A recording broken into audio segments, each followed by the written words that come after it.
Hello, friends. This is Dave Hurwitz, executive editor at ClassicsToday.com, here with If I Could Choose Only One Work by Composer X, it would have to be work Y.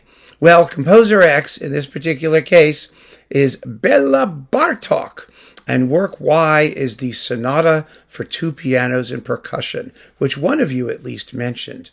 Others who talked about Bartók mentioned things like the 6 string quartets as a clump, which I certainly could have chosen, and they are splendid and important works, I must say, and like all kinds of other things by Bartók, including the piano concertos and other stuff. Now, why did we choose this work? Well, first of all, Bartók is first and foremost a piano guy, and he's a piano guy who wrote relatively little solo piano music in larger forms.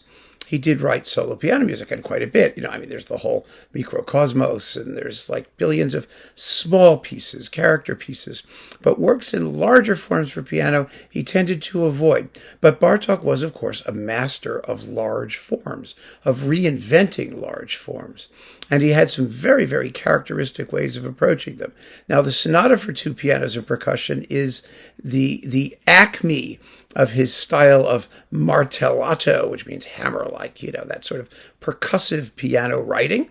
But it's also his exploration of unusual sonorities. He was noted for his night music movements, which we hear in the quartets and in the orchestral works, which are those creepy, spooky evening things with bird call stuff.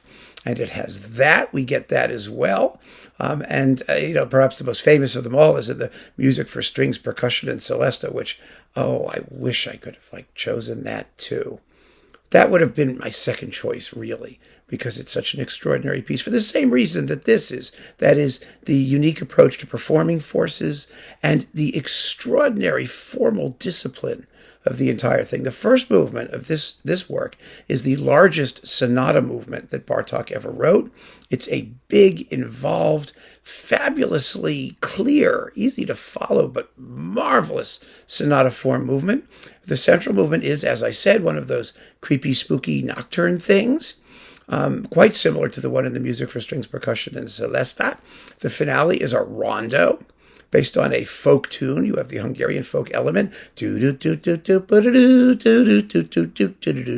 It's just an amazing work. Brilliant, brilliant, brilliant, brilliant, brilliant. It's unbelievable how wonderful it is.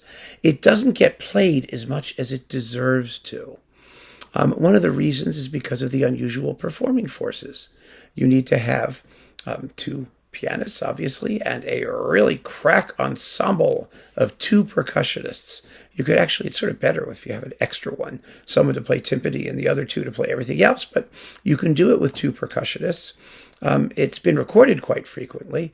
I just think that it's one of those solitary masterpieces that really captures the voice of the composer with extraordinary specificity. And I like specificity.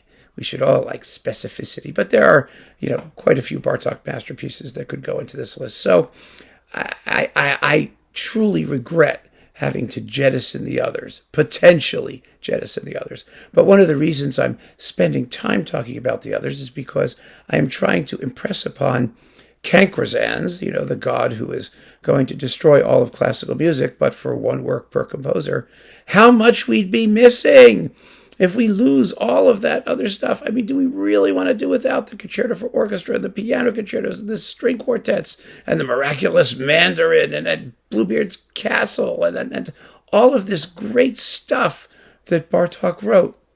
I think that would be a tragedy. I really do.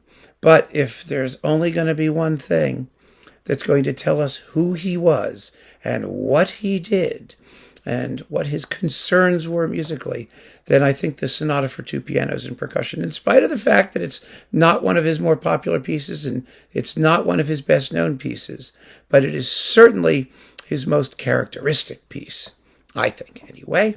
And so that's the pick. That's the one that has to survive.